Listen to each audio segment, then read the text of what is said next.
पे अपना स्वतंत्रता दिवस मनाने के लिए एकत्रित हुए हैं। तो आज हम इस बात की चर्चा कर रहे हैं कि हमारा देश किस प्रकार आजाद हुआ, भारत में आजादी के मायने क्या हैं और अपनी इस आजादी को हम किस प्रकार से बनाए रख सकते हैं। आज पूरा देश इस बात पर चर्चा कर रहा है। सर्वप्रथम मैं आप सभी को विद्यालय परिवार की तरफ से स्वतंत्रता दिवस की हार्दिक शुभकामनाएं ज्ञापित करता हूँ। आपको भी। जब बात आजादी की होती है तो हम लोग 15 अगस्त 1947 की बात करते हैं कि यही वो महान दिन था जब हमारा देश आजाद हुआ था। जब बात हम 15 अगस्त 1947 की करते हैं तो हमें यह भी याद करना चाहिए कि हमें आजादी किस प्रकार मिली। हिंदी का एक मशहूर शेर है कि परदेसी बात पूछो कैसे हम आजाद हुए, परदेसी बात पूछो कैसे हम आजाद हुए, कितनी माँ की गोद लुट गई कितने घर बर्बाद हुए, कितनी माँ की गोद लुट गई कितने घर बर्बाद हुए। क्या बात है गुरु जी। साथियों, जब हम बात करते हैं आजादी की तो हमें सबसे पहले ये विचार भी करना चाहिए कि हम गुलाम कैसे हैं, क्योंकि जब तक हम ये बात नहीं करेंगे हम नहीं समझ पाएंगे कि हम किस प्रकार आजाद हुए। आजादी यूं ही बोलने से नहीं मिल गई, एक बार बोल दिया और हम आजाद हो गए। आजादी केवल व्हाट्सएप या फेसबुक पर तिरंगे की डीपी लगाने से नहीं मिल गई। आजादी केवल भारत माँ के नारे लगाने से नहीं मिल गई। इसके लिए नाम अनाम न जाने कितने लोगों ने कुर्बानियां दी, लाखों लोगों ने कुर्बानियां दी, तब जाके आज हम यहाँ पर स्वतंत्रता की सांस ले रहे हैं। नाम सुना होगा आपने शहीद भगत सिंह का, जिन्हें पूरा देश शहीद आजम के नाम से जानता है। जब वो विद्यार्थी थे तो अपनी क्लास के सबसे बेहतरीन विद्यार्थी थे। अगर वो चाहते तो एक अच्छी नौकरी कर सकते थे, सुंदर लड़की से शादी करके घर बसा सकते थे, अंग्रेजों की चाकरी करके पैसे वाले बन सकते थे, लेकिन उन्होंने ऐसा नहीं किया, क्योंकि वो कहा करते थे जो देश गुलाम है उसके युवाओं को कभी अपने बारे में नहीं सोचना चाहिए, कभी उन्हें केवल और केवल अपने देश की आजादी की बात करना चाहिए। ये देश है खुदीराम बोस का। जो उम्र खेलने की होती है, जो उम्र मूवी देखने की होती है, जो उम्र प्यार करने की होती है, उस समय खुदीराम बोस बम बनाने का काम कर रहे थे, अंग्रेजों पर बम फेंकने का काम कर रहे थे। इसी उपलक्ष्य में 17 साल का वो रणबांकुरा फांसी पर झूल गया। क्या उम्र थी उनकी। तो ये आजादी जो मिली है इसके लिए लाखों लोगों ने अपनी जान गंवाई है। आपने नाम सुना होगा बहादुर शाह जफर का, जिन्होंने 1857 की क्रांति का केंद्रीय नेतृत्व किया था दिल्ली के अंदर।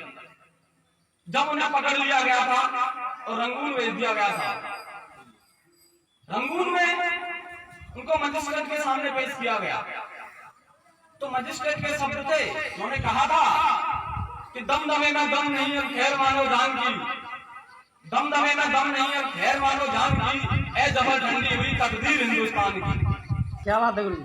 जब ये बात बहादुर शाह जफर ने सुनी तो उन्होंने वहीं पर उनको उत्तर दिया। उन्होंने मजिस्ट्रेट से कहा कि गाजियों में रूह रहेगी जब तक ईमान की, गाजियों में रूह रहेगी जब तक ईमान की, और तख्ते लंदन तक चलेगी तेग हिंदुस्तान की, तख्ते लंदन तक चलेगी तेग हिंदुस्तान की। और ये तेग बाद में सरदार उधम सिंह ने चलाकर दिखाई, मदन लाल ढींगरा ने चलाकर दिखाई। साथियों, इस आजादी को प्राप्त करने में हर वर्ग का योगदान रहा। ऐसा नहीं है कि विशेष कोई एक जाति विशेष या वर्ग विशेष का योगदान रहा हो, सब लोगों ने अपना योगदान दिया, तब जाकर हमें ये आजादी मिली। अब मैं बात कर रहा हूँ कि हम लोग गुलाम कैसे?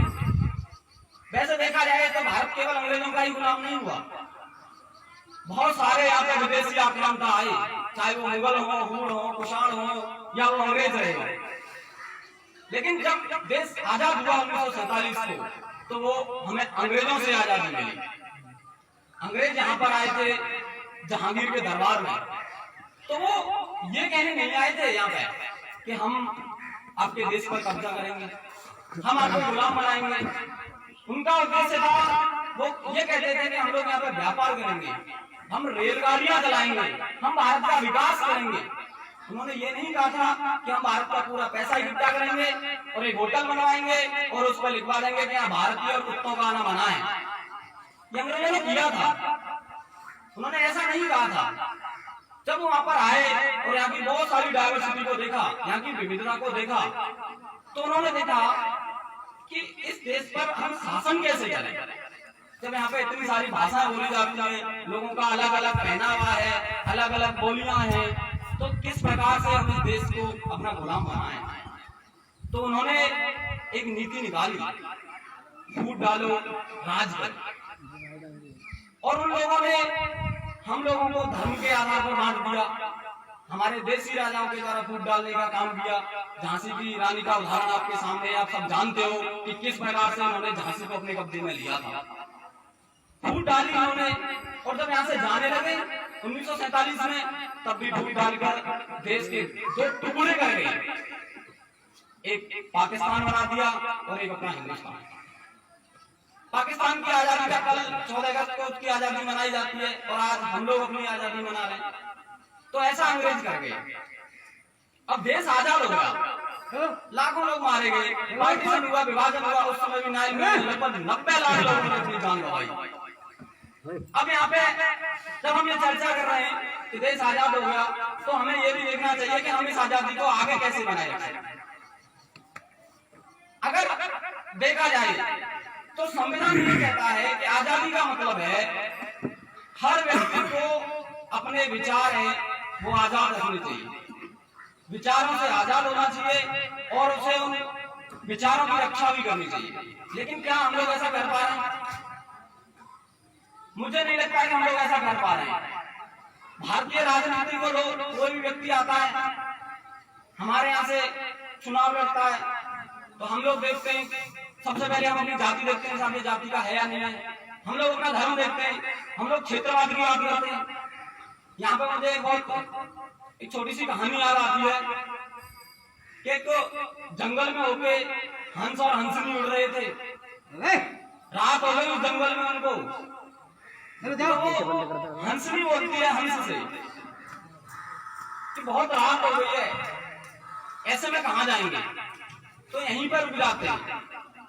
तो वो बोलता है कि उल्लुओं का जंगल है, यहाँ पर रुकना सही नहीं है।